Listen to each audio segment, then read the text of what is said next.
자, 문성근님 먼저 발제해 주시기 바랍니다. 네, 반갑습니다. 문성근입니다. 거리에서 시민들을 참 많이 만나뵙습니다. 국민들은 지금 이명박 한나라당 정권에 대해서 분노를 하고 계시지만 또 야권을 믿음직한 대체 세력으로 인정하지 않습니다. 그 한나라당 세력은 무능하고 부패했지만 당 구조는 진화하고 있고 또 결속은 깨지지 않고 있습니다. 반대로 민주진보 진영 정당은 역진화에 분열되고 있습니다. 정치는 연애라는 느낌을 많이 받습니다. 국민은 민주진보 진영에 대해서 실망해서 돌아앉은 연인 같습니다. 돌아앉은 연인의 마음을 다시 얻으려면 나 자신이 달라져야 합니다. 나 자신이 믿음직한 상대가 되어야 합니다.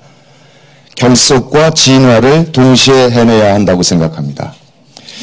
시대 정신이 무엇인가 묻습니다. 국민은 지금 내장이 다 빠져나간 듯 허망해하십니다.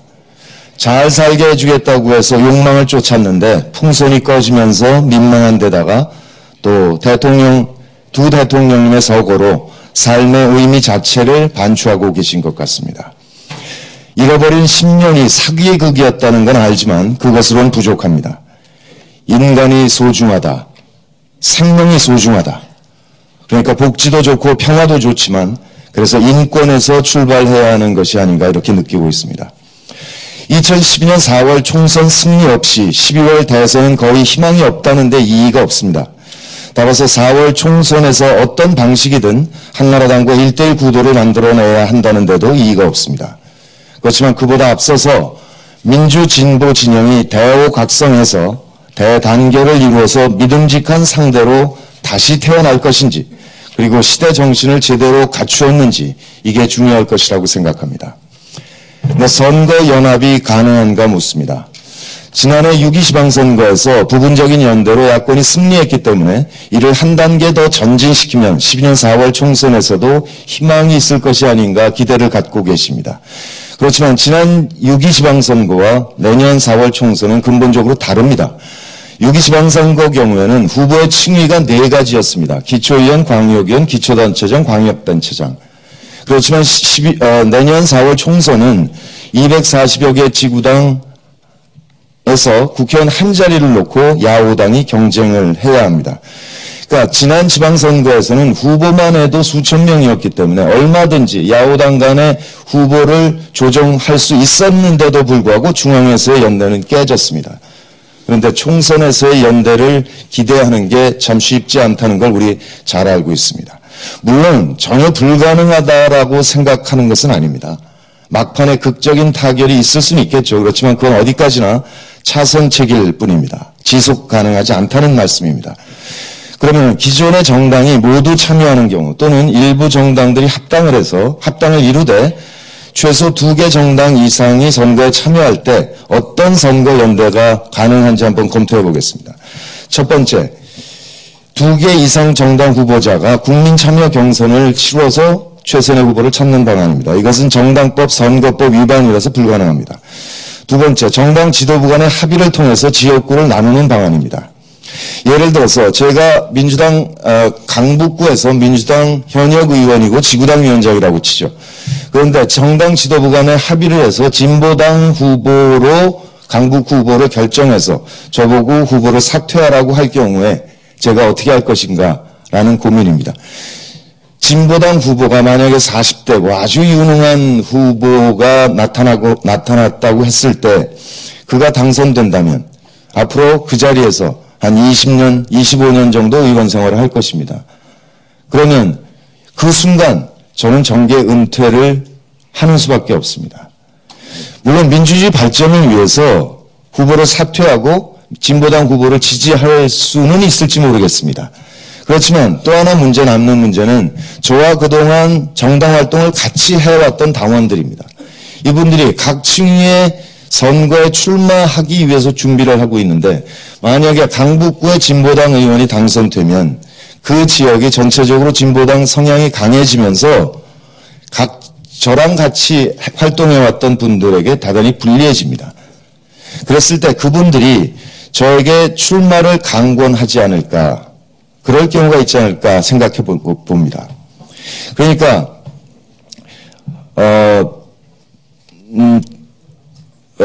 거기에 추가로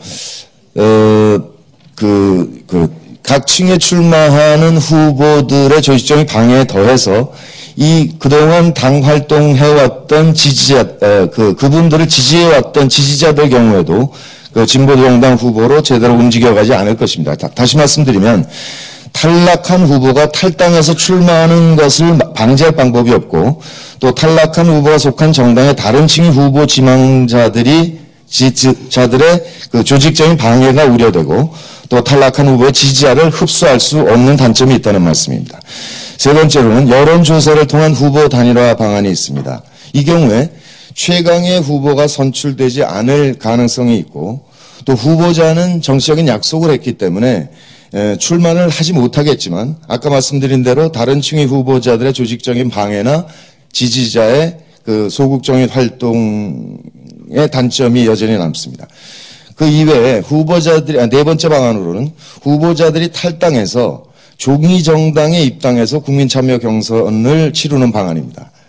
이 경우에 정치에 가장 적극적인 기존 당원이 국민참여 경선에 참여할 수 없게 됩니다.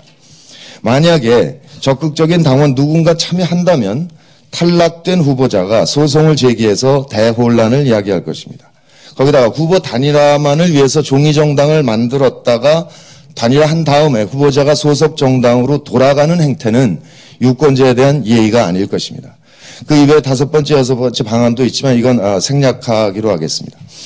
간단하게 살펴봤듯이 선거 연대 방식은 승산이 매우 낮고, 또 시민의 참여가 배제돼서 대의 정치의 정상화가 불가능하고, 동시에 전국 정당의 출현 가능성이 희박해진다는 단점을 가지고 있습니다. 저희 국민의 명령에서 제안하는 야권 단일 정당의 특성은 다음과 같습니다. 첫 번째, 연합 정당입니다.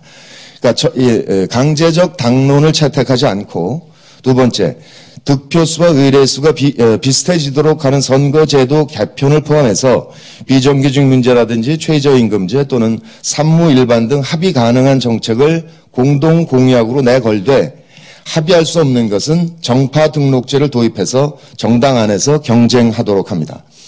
그리고 오프 정당과 온 정당을 결합하고 지지자도 묶어내는 정당 구조를 채택하겠습니다. 세 번째로는 20, 30대를 각급 선거에 일정 비율 공천하도록 하는 방안입니다. 이는 기존의 민주정당과 진보정당의 단일정당화를 추동하면서 동시에 자유주의적 진보세력, 그리고 영남의 민주진보세력, 그리고 무당파의 상당 정도를 흡수할 수 있도록 설계한 것입니다. 이런 정당이 창출된다면 정당의 정상화, 그리고 전국 정당화가 이루어지고, 그다음에 충분한 기간을 갖고 국민 참여 경선을 치러서 최강의 후보를 찾아낼 수 있기 때문에 승산을 높일 수 있습니다. 지난 1월 19일에 국민의 명령 주최로 야 5당이 참여하는 토론회를 가졌습니다. 거기서 작은 정당분들은 민주당이 개혁되거나 기득권을 양보할 가능성이 없어 보인다, 또는 이념과 정책이 달라서 통합할 의사가 없다는 견해를 밝혔습니다. 민주당의 개혁 가능성은 3일 전에 천정배 최고가 준비한 토론회에 가봤더니 초안을 마련했는데, 물론 논의가 필요한 부분은 있으나 대단히 지나칠 정도로 민주적인 안이 마련되고 있었습니다. 이 안이 앞으로 민주당 안에서 어떤 의결 절차를 거칠 것인지 그 결과를 물론 지켜봐야 하겠습니다.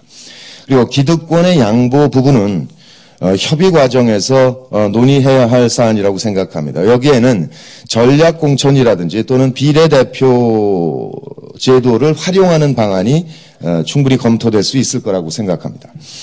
이념과 정책의 차이는 민주당이 산무일반을 당론으로 채택했고, 또 정동영 최고위원과 조승수 대표가 부유세 도입으로 공조하고 있는 현실에서 정말 통합을 불가능하게 할 정도인지 의문을 갖지 않을 수 없습니다. 그러니까 진보 진영의 정당들이 지난 20년간 주장해왔던 정책을 어떻게 보자면 민주당 측이 받아서 이제 실현 가능성이 매우 높아지지 않았는가라고 기대할 수도 있지 않겠는가 생각합니다.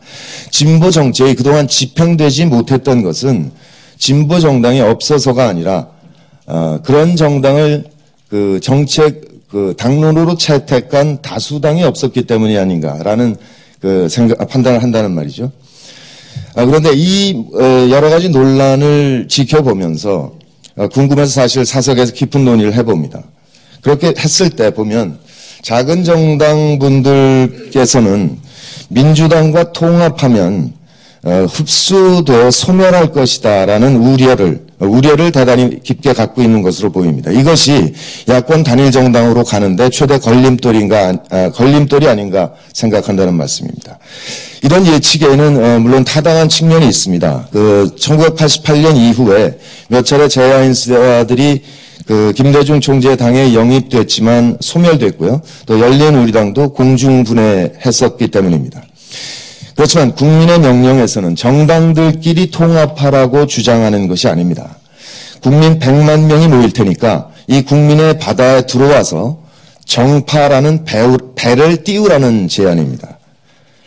그러니까 시민은 지난 민주정부 10년 그리고 소고기 촛불 그리고 노 대통령 서거를 겪으면서 깊게 각성하고 성장했습니다. 우리 국민을 믿어주셨으면 좋겠습니다. 이런 민주당 당원 구조에 지역적인 한계가 있는 것은 역사적인 배경이 있습니다. 특히 90년 3당 합당 이후에 호남으로 고립되면서 버텨내는 과정에서 단결력이 더욱 높아졌습니다. 이에 대해서 우리가 무작정 화를 내거나 또는 낙담해서는 안 된다고 생각합니다.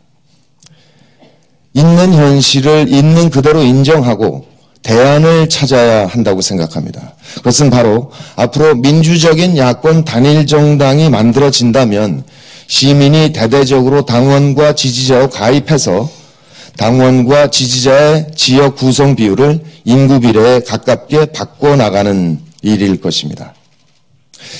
저는 이런 정말 상상도 하기 싫지만 이런 걸 생각해 봅니다. 한나라당이 지금 친이와 친박이 경쟁을 하고 있습니다.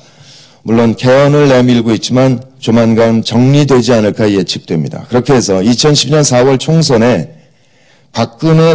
총선을 박근혜 후보가 지휘한다면 정권 심판론이 실종되고 미래를 선택하는 선거로 바뀌어갈 것입니다. 그런데 그때까지 야권은 자기 정당에게 유리한 후보 단일화 방안을 관철시키기 위해서 지리한 협상을 벌인다면 그럼 국민 여론은 어떻게 될 것인가 크게 걱정하지 않을 수 없습니다. 선거는 감동이 있어야 합니다. 김대중 노무현 대통령은 삶이 감동이었습니다. 희생을 계속했기 때문입니다. 우리 지금 민주진보 진영이 내년 4월까지 국민께 줄 수 있는 감동이 무엇이겠습니까? 그것은 바로 대동단결입니다. 대오각성을 통한 대동단결입니다. 방법은 야권 단일 정당밖에 없다고 판단합니다. 네, 고맙습니다.